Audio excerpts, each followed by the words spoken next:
do you think? You think we're dumb? We don't understand that the dream you're trying to insinuate that you're going to be a king and we're going to be bowing to you? They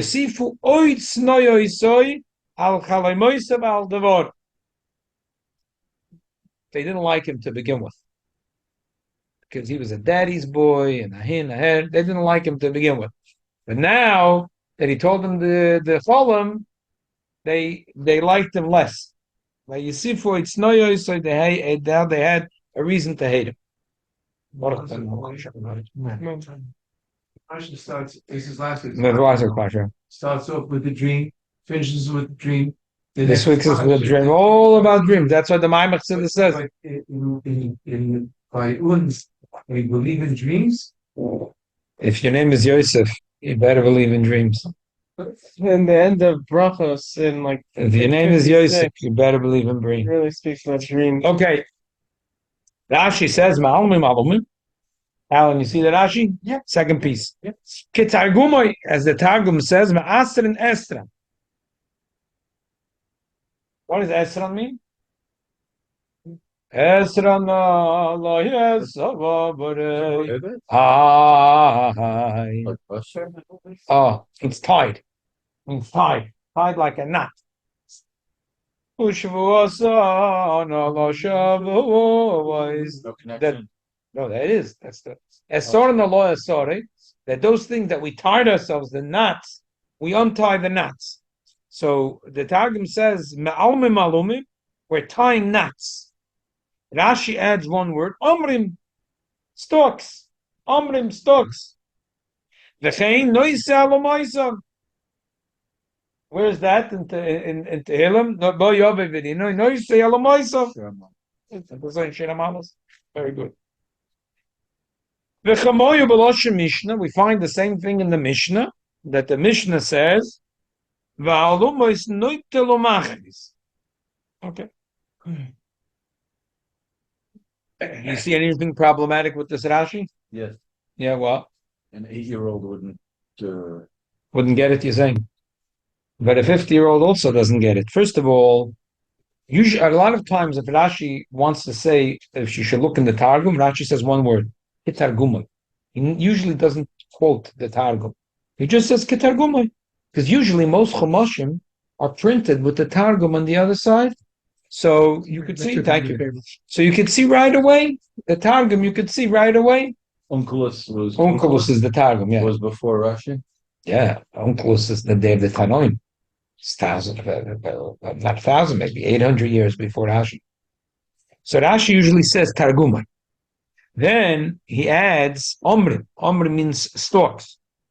So what's the chiddush? Isn't that the taicha devar? Why? So are you saying Ma'asir Masarim was extra because you could look in the scene? If you look in the Chumash, right? What do you have to quote from the Targum? Also, he says Omrim. So the question is, what? Do we not know that alumos means Omrim? That means stalks of wheat. Okay, so is that the issue? And then Rashi brings two proofs.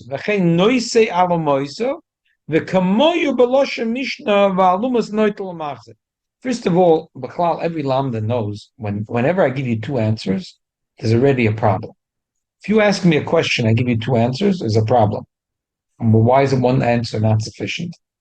When I give you two, as soon as I give you two answers, I'm already in Gahak the herring. Like this morning, we had the whole shiur about the Gemara giving two answers about Shetich L'Regel Min Ashrik and Amal Shiur.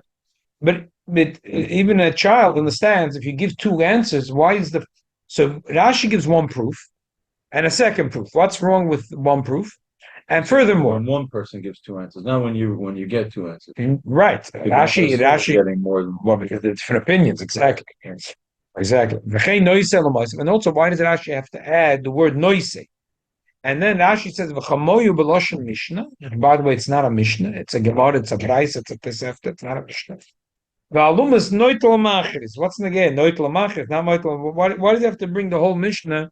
Noitel machris. You could say that there's a lot in the Mishnah Baba Metzia that says v'alumos, and it means omrim. Okay, let's read. The Ibn Ezra says Ma'almin megizeras alumim v'nimtza b'loshen akei v'nois alumoisa.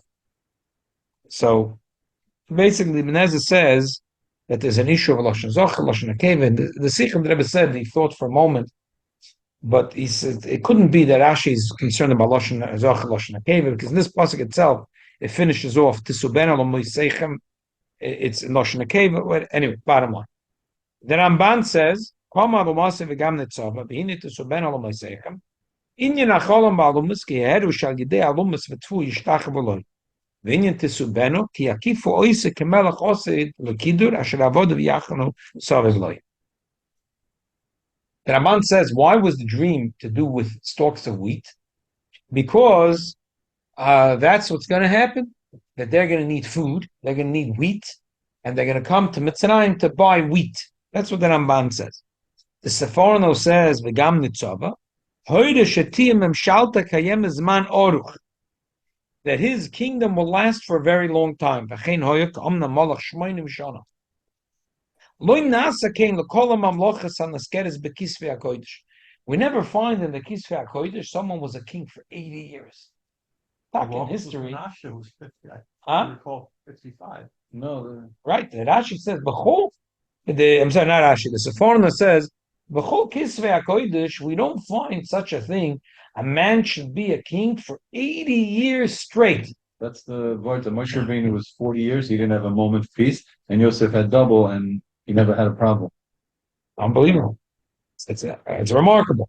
Yeah, can you give to Rabbi, to Mr. Circus? So that's a pshat. Kama v'gam nitzava. That it wasn't stam. It's gam nitzava that the Torah says in the dream that he had in the dream was showed him that this kingdom is not going to be stam a kingdom.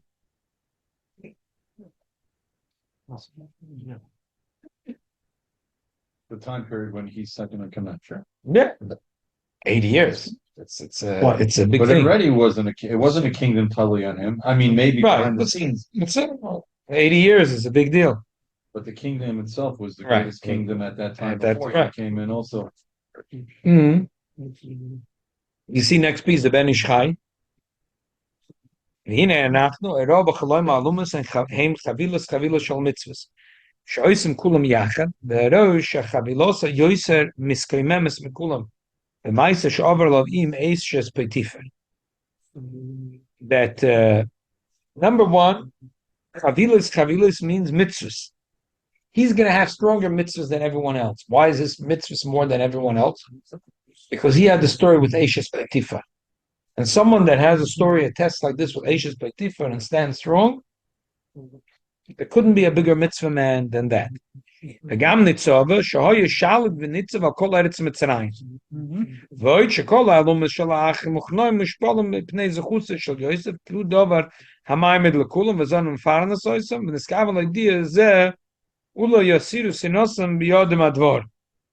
He thought that when he's going to tell them this, that they're going to hate him less, but he made a mistake. Okay. Why would he think that they're going to... I know, it's like funny. When people hate you and they're jealous of you, you can spin it this way, spin it that way.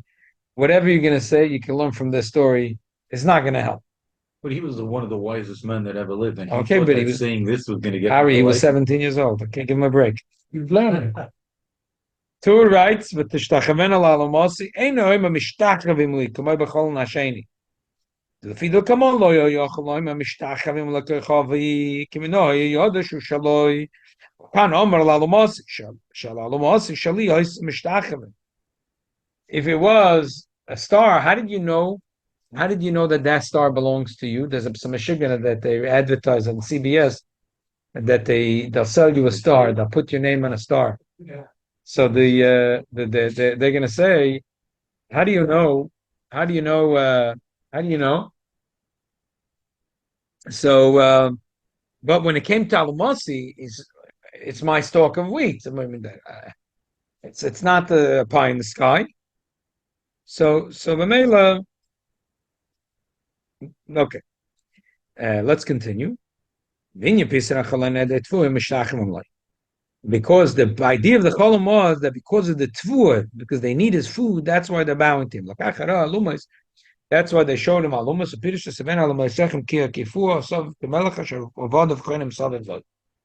Liyoka says, "Hine kama l'masa v'gam netzav v'rema shemetchilu yimshel aleim v'ach kach yimloch. V'lefi she'im melech b'la ribui am v'achshav hoyu mesei misper v'al mi yimloch Loshem Mamshol Shech Gam Al Masei Mispa.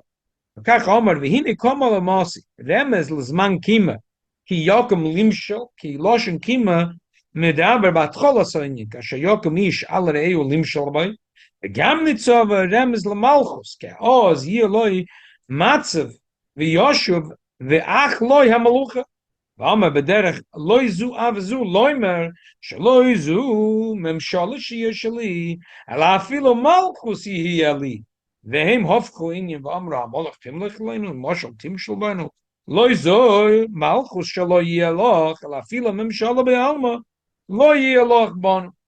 He when he said from his dream, he said koma v'gam nitzava. Koma means he'll have memshala. Nitzava means he'll have malucha. As we know, memshala is less, malucha is more. So when they were angry at him, they said the other way around. Amalach timlech leinu. Are you crazy? You're going to be a melech? Amoshel tim shalbonu. Even memshala you're not going to have. So he said, Kama v'gam nitzava. And they said, you're crazy and crazy. So that's the conversation. But going back to the Rebbe's question, the reason I bring all this meforshim is that we see that they treat every detail in the dream very seriously. What Rashi is bothered here is like this. We say ma'almim alumim. What does ma'almim alumim means? Where ma'almim means almim, Rashi says, means we're making knots. We're making knots. Ma'almim alumim, we're making knots. So if the word ma'almim means knots, so alumim could also mean knots.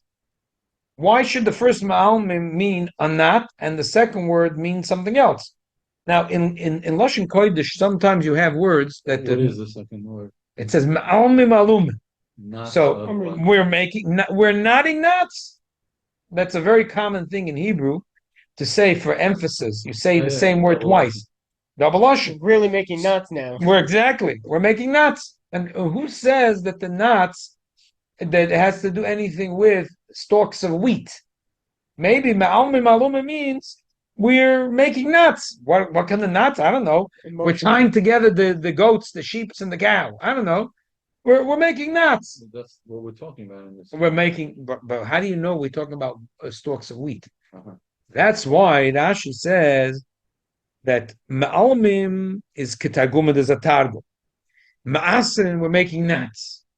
Why does he quote? Because there's a Targum Yerushalmi. Knots have to do with the Yosef Hatzadik altogether. Now you're asking good. So we're making knots. We're making knots. So there is a pshat in the Yerushalmi. The Yerushalmi is also a Targum, and he says korchen kricha. Kricha doesn't mean knots. We're putting it together. Rashi wants to say I'd like the Onkelos, not the Yerushalmi. The Targum is really making knots. But even though the first word means I'm making a knot, the second word means, when we say ma'almim alumim means stalks of wheat. Why? Because Rashi said, and this is why I'm bringing all this meforshim. If you're saying that it's a dream, all the details in the dream have to make sense. It's a dream of Yosef HaTzadik. We see that a lot of even Pari's dreams, a lot of it had to do. Like Pari had one dream about wheat, the other about cows. And Farshim say, why did he have a dream about wheat and cows? Because it's going to be a famine. There's going to be a lot of food, there'll be no food. There'll be a lot of work for the cows to do in the field, and then there'll be no cows to do from the field. Not only that, there'll be no cows to eat their meat. There'll be nothing left. So that's why the dream was. So why was the dream? If stammas are not, you said it has to make sense. It has to make sense. It has to be one piece of the dream that doesn't make sense. Rashi says, so Rashi said, really what it means is that there's a chelik of the dream that's not going to be miskayim. Now, the truth is that Yaakov was throwing sand in their eyes. Everything was miskayim, but he was trying to diffuse the tension in the family at the supper table. So he was saying, every dream, he was minimizing it. But even when he was minimizing it, he was saying that there's a few dvarim b'telim. Your mother, but still everything is mechuven. It just said that this thing is b'telim. So why? So therefore, Rashi learns. Rashi has to add a word. After he says that the pshat is that there were knots, they were making knots around what? Around bundles of wheat. Because now we understand, if you're saying they made knots, so what's the dream about? If you're going to learn that he made knots around bundles of wheat, so now we understand the dream. That his wheat is standing, and they are begging him for wheat. They're bowing down, and they're begging him for wheat. So now it makes sense. That's why Rashi wants to bring a raya. Who's making the knots? Does it make it in this dream, in this Mahalech? We're in the field, Yeah. and Rashi says, "Ma'almim, we are making knots. Alumim around stalks of wheat. V'hine kama lamosi v'gam nitzova, my stalk of wheat after I made the knot stood up." He's with his brothers. So we're making knots around all the Yeah, pieces of wheat, but only one is standing. That's what the pasuk says. Yeah, I mean, that I wasn't machadish. No, I mean, That's not what the the pasuk says. knots. That's They're putting knots right. around all. The Vayom alem Shimon shechalamti. V'hine אנחנו So מאלמים. plain shot, it doesn't say wheat. Plain shot, you wouldn't know without mafarshim. Right. That's exactly. How would you know? Because your Rebbe told you it's wheat. Yeah. Okay, but and also that the Art Scroll translates Right. wheat. Right. Okay, but who told Art Scroll that? Rashi. So Rashi has to say it because otherwise you might say Ma'almin means make a knot. Yeah. So Alumim means not, we're making knots. But who says we're talking about wheat? So therefore Rashi wants to show you, first of all, Rashi says it makes sense that when we're saying here knots, we're talking about stalks of wheat. I'm going to bring you a raya. Two proofs. One is, it says in Tehillim, he's carrying, the farmer was crying because it was such hard work to plow and plant the field. And then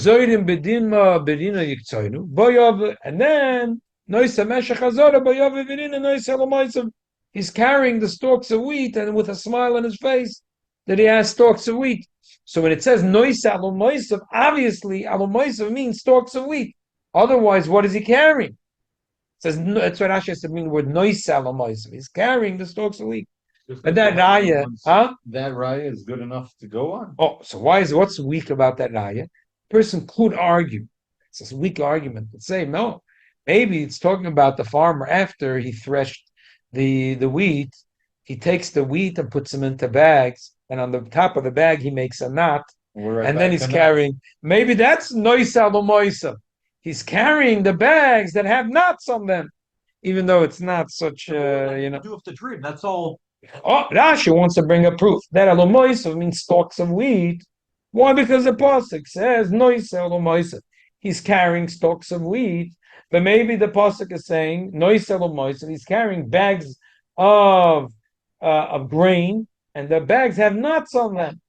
Even though it's not such a gleich of pshat, but someone could argue that. Yeah. Therefore, Rashi says, I'll tell you another thing. Oh, you beloshen Mishnah. If you looked at the Lashon Mishnah, the Mishnah says, "V'alumas noitelomachris." What does it mean? Alumas noitelomachris. The Mishnah says in the Brayso of the Gemara that you have to return it. Why?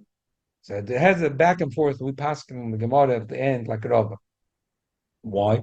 Because it's very heavy. And stalks of wheat. It's a mistake that he says Mishnah instead of Gemara? No, because it's obviously Rashi holds when he's talking to a child, either he means Lashon Mishnah because if it's not Gemara, it's Tosefta, right? Tosefta, it's Tosefta.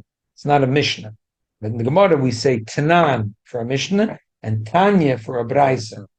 Could be when we're talking to a child, it's all the same thing. Brayso, Mishnah, we call it all a Mishnah. Or maybe because the Brayso also uses the Lashon HaMishnah. The language of Gemara is a certain language, Aramaic. Yes. And the language of the Mishnah is more a pure Lashon Kodesh. It's very hard to bring a proof from a Lashon Gemara for a word in Hebrew because it's to the Chumash. Right. But if it's Lashon HaMishnah, which is Mishnah, Brayso, Tosefta, Sifrei, Sifri, it's all the Lashon. It's all the Tanoim. So their language was pure Hebrew. So what? I know when something in the Gemara is a Tosefta. Oh, it says Tanya. No, because that's what the Gemara says. Look in the Tzababa Metzia there, Daf Chol Beis, Chol Gimel. The Gemara says Tanya. We learned in the Brayso that Alumas Noitel Machris. The Gemara says why? You said there's a Mishnah, a Brayso, and a Tosefta. Right. How do you know when it's a Tosefta, not a Brayso? Tanina or Tanya, that's not so clear always. Mishnah and Brayso is very clear. A Tosefta is like an Agadata? No, Tosefta, it's all the same thing. Tosefta and Braisa means the same thing. It's a question of who wrote it, Reb Chia or Reb Oshia. Mishnah is what Rebbe HaKodesh wrote, and anything that didn't manage to get into the Mishnah was collected. Some of them were collected by Reb Chia, some by Reb Oshia, some by this one, that one. So that makes the ones that Reb Chia collected are called Braisa, Reb Oshia is called Tosefta. Different. The Sifrei was Reb Shimon. Reb Shimon collected them. The names is the question is who collected those extra things. It's all Was that at the same time, the Mishnah and the Baraita? Yeah, whatever the Rebbe HaKodesh picked Some not of to it, put some it of in. it overlap. No, Some of the Bryces. There's very little overlap. It's if Rebbe HaKodesh decided not to put it into the Mishnah. There is some No, tiny he said it was overlap. the Bryce at the same time as the Mishnahs. Right. So, but what happened was that Rebbe HaKodesh decided which things he's putting into the Mishnah and which things he's not putting into the Mishnah. So, say you make a pie and then there's extra crumbs around. That's the Bryce. So, right. So, Reb Oshia and Reb Chia, they took all the extras that were left from the cake and they put it into a pan, in a separate pan, and they baked it separately.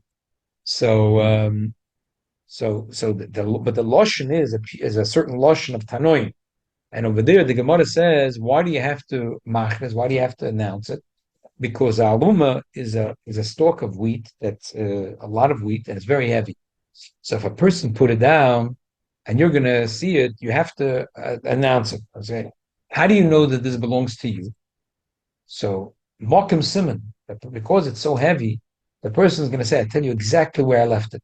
I was exhausted and I was carrying it. And I couldn't carry it any longer.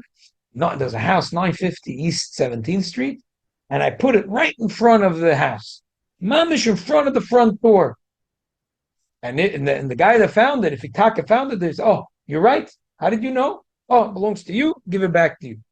Because something that's very heavy, the mokim is a simon. Something that's light. So when the guy says, I left, the wind can take it from here to there. Maybe you're just playing cards, you're poker face, you figure it out where, it's nishka simon. Right. Something that's very heavy, and a person says, I'm mokim, I tell you where I put it, and it's true, that's a simon. Bottom line is, we see from here that's why Rashi brings the Lashon HaMishnah. V'alumas noita l'machiris. So we see from here that alumas is these heavy things that. So what is alumas? These stalks of wheat that are tied together. You take 1,000 stalks of wheat, you take a rope and you tie it together, and you make a knot. That's why Rashi. And now that you have the second shot, why do you need the first? Because there's a klal. Because there's a klal Lashon. And so someone could argue that's a zay. So you bring the first one from a pasuk in Tehillim. Someone's going to argue that Noisa Meshech Hazara, he's not carrying stalks of wheat, he's carrying bags with grain that has knots on them, which is a funny argument, but still. So, but Lashon Mishnah. Someone says, Lashon Mishnah L'chud. So between the two, I have an ayah that we're talking about stalks of wheat. And Rashi want, and why is it important to Rashi to say? Because then the whole story of the dream makes sense. That they are hungry and they came to get food, which is wheat, and they bowed down to Yosef in order to get food, the wheat. Rabbi, I think the reason the Torah said alumotai or alumot, because alum is very high. And when Yosef was dreaming, I'm higher than you. I'm going to be the melech. That's what it says. It says, maybe that's Toma, V'gam. That's the reason the Torah gave aluma. I don't know. Aluma. Aluma is high. How high? But that's higher not than you. That's not what Rashi. Rashi's saying. It's my parent. Okay, it's your Pirush. Okay, fine. It's a Pirush. Okay. I like no, it's a Pirush. So that's why Rashi usually just uses unkelus for a taich. But over here, he's making a whole shot. Right. So he wants to. First of all, he wants to quote the unkelus because there's another targum that doesn't say esra. He says korchan. So therefore, he wants to quote. Now I meant unkelus that says esra, which means to make a knot. And then he has to say alumus. I learned means stalks of wheat. Of course. And he wants to bring me two proofs that it means stalks of wheat. Now one of both, if you want. Okay. The Torah in this week's Parshas says, "V'hine אנחנו מאלמים basod." That the job of a Jew is to go out to the sod, and over there's a lot of fractured pieces that are scattered all over the place. And you have to unite them to Achdus Hashem. We have to take a big rope and make a keshet, to make a knot, a strong knot, a keshet shel kayom, to bring it into Achdus of Hashem. This one stalk is flying here, one stalk is flying there, one stalk is flying there. And there's all kinds of sparks of Kedusha in the field, but we have to bring them together. It should be from Olam HaAchdus. And that was the job of the Shvatim, to bring things together in a way of Achdus. So that's the job of a Yid. And that's our job. Our job is to go out to the Soda, to the place where there's people, Anshe Soda, and the place where they're fractured. There's this one's here, this one's there, this one's there. And to bring it together, and to take a rope and to tie it together, to make it ba'achdus. But the Shvatim did not do that. They wanted That was discriminate. That was their job. That was their job. That was their job. Their job is to make achdus of the Eibishter in the world. And not only that, our job is to make sure that they all bow down to Yosef HaTzadik. That's the job. That's our job. That is our job. That is our job. And that's the whole thing. And that's the whole thing that he says in Chassidus, is that the job of the menorah is to put our Pesach Beisim in Bachutz. Why are we paying in Bachutz? His Chutz is Rishus HaRabbe. And over there is sparks of Kedusha. And we have to elevate the sparks of Kedusha to Achdus Hashem. We want to go to a place of Rishus HaRabbe and declare that there's only one Hashem. Achdus, that there's only the Eibishter. The world is not a jungle. Just like in the house, when you're in a house, it's very clear that it belongs to someone. You don't say, oh, who does the house belong to? Obviously, house belongs to someone. It belongs to someone. So we take out the menorah and we declare to the world that it's Achdus Hashem. But you know what? The time is a little short. I have a siyum, so let's get to the siyum. Oh, we need one more person. He's making